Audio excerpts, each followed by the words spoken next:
태도가 안 중요한 영화가 어디 있겠냐마는 특히나 역사물에서는 그 역사를 다루는 태도가 더욱 중요합니다.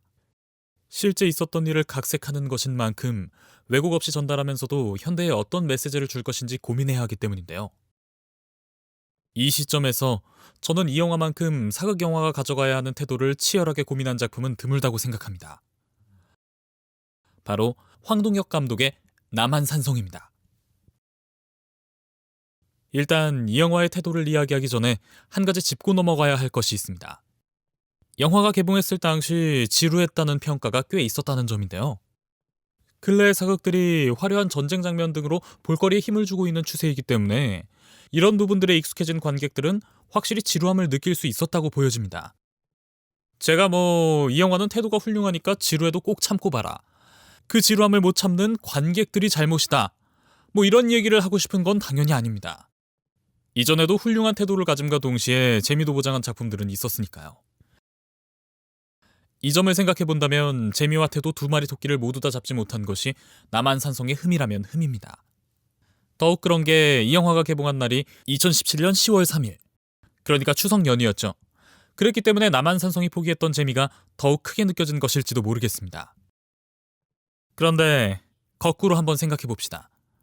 가족 영화가 쏟아져 나오는 추석 연휴 한복판에 관객들이 사극 영화에서 기대하는 장면들을 죄다 빼버리고 원작의 건조한 분위기를 그대로 담아낸 감독의 의도는 무엇이었을까요? 바로 이 물음에 대한 답이 곧 영화 남한산성이 가지는 태도와 자세입니다. 영화 남한산성이 배경으로 하는 병자호란. 다들 역사 시간에 한 번쯤 들어보셨을 겁니다. 대륙의 새로운 강자 청나라가 군신 관계를 요구하며 조선에 쳐들어옵니다. 군사적으로 열악한 조선은 맞서 싸우기보다는 존버를 선택하는데요. 남한산성에 포위된 상태로 조선은 끝까지 버텨보지만 시대의 흐름을 거스르기에는 역부족이었습니다. 결국 인조가 청나라 황제 앞에서 머리를 조아리는 삼전도의 굴욕으로 이 전쟁은 마무리되는데요. 다시 말해 병자호란은 패배의 역사이자 굴욕의 역사입니다. 그리고 강대국이 작정하고 개입할 경우 어쩔 수 없이 끌려다녀야 하는 소국의 현실이기도 하죠. 그때의 조선과 비교해 지금의 대한민국은 얼마나 달라졌을까요? 여전히 우리는 중국과 미국의 패권 다툼 사이에 껴서 눈치 보기 바쁘고 정치, 외교, 군사 분야 등 모든 면에서 우리 마음대로 결정할 수 있는 것은 많지 않습니다.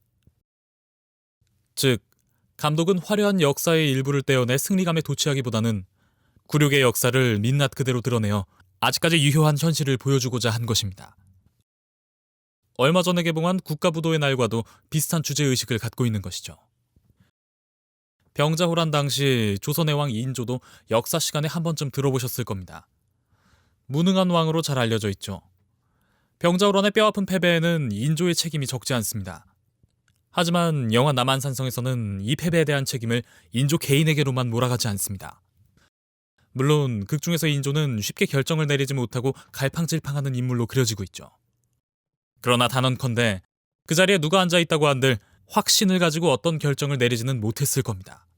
실제로 감독은 기자회견에서 인조를 위대한 임금은 아니었지만 거역할 수 없는 역사의 흐름 속에서 고통받은 한 명의 나약한 개인이라고 평가했는데요. 이는 지금의 대한민국에서도 적용되는 이야기일 겁니다. 급변하는 시대의 흐름을 누구 한 명의 힘으로 다스릴 수는 없는 노릇입니다. 시대가 맞서고 있는 위험이 그저 누구 하나의 잘못으로 일어난 것도 아니고 또한 전적으로 누구 하나의 책임도 아니라고 남한산성은 말하고 있습니다. 그렇다면 병자호란은 어쩔 수 없는 시대의 흐름이었으니 그때 조선은 아무리 발악해봤자 청나라에게 먹혔을 것이다. 오늘날 역시 소국에서 벗어날 수 없기 때문에 그저 손 놓고 바라보고만 있자. 영화 남한산성이 분명 이런 이야기를 하려는 것은 아닐 겁니다. 영화 남한산성이 이토록 처절하게 절망적인 상황들만 보여주는 와중에 유일하게 빛나는 한 가지가 있었는데요. 바로 배우 김윤석과 이병헌이 각각 연기한 김상헌과 최명길의 썰전이 바로 그것입니다. 상언의 말은 지극히 의로우나 그것은 그저 말에 지나지 않사옵니다. 상언은 말을 중히 여기고 삶을 가벼이 여기는 자이옵니다. 신은 차라리 가벼운 죽음으로 죽음보다 더 무거운 삶을 지탱하려 하옵니다. 죽음은 가볍지 않사옵니다, 전하. 오랑캐의 발밑을 기어서라도 제 나라 백성이 살아서 걸어갈 길을 열어줄 수 있는 자만이 비로소 신하와 백성이 마음으로 따를 수 있는 임금이옵니다.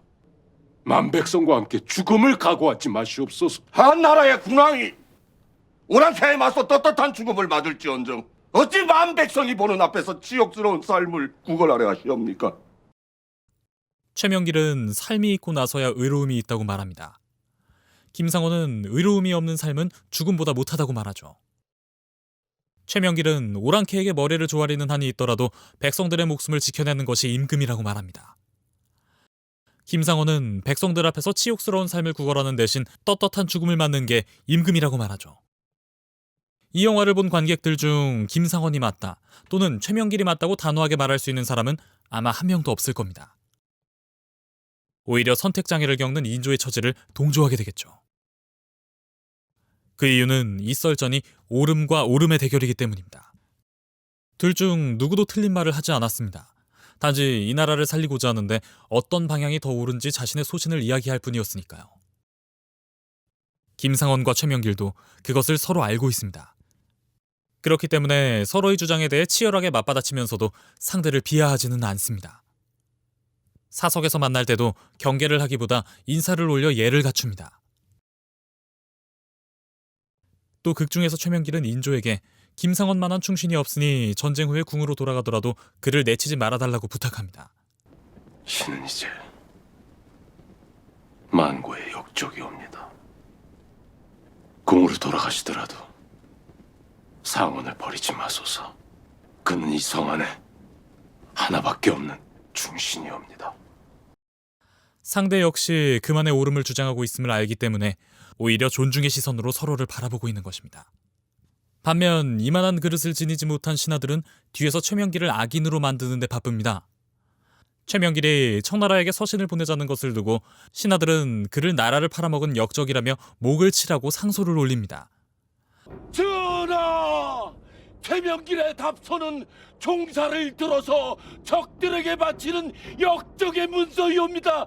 역적 최명길의 목을 베어 그 머리를 상군에 돌리시옵소서. 전하! 이와 같은 상소는 선악 프레이밍을 적극적으로 이용하는 것입니다. 상대가 악의 축이기 때문에 제거해야 된다는 주장이 먹히기만 한다면 그보다 효과적으로 자신의 권력을 유지하는 방법은 없을 테니까요. 그러나 이는 어디까지나 당장의 권력 유지의 방편일 뿐 나라를 올바른 방향으로 발전시키는 데는 도움이 되지 못합니다. 다른 입장, 다른 목소리를 모두 없애버린 국가는 결국 고여서 썩어버릴 테니까요. 옳음과 옳음의 대립이 언제나 최선의 선택으로 이어진다고는 말할 수 없습니다. 최명길과 김상원의 썰전도 결국 청나라의 침략을 막아내진 못했기 때문입니다. 그러나 병자호란을 만든 것은 반대 입장을 틀린 것으로 간주하고 제거하려 했던 세력, 자신의 권력 유지만을 위해 힘썼던 세력입니다. 명기를 참수하시는 것이 마땅한 줄로 아뢰옵니다.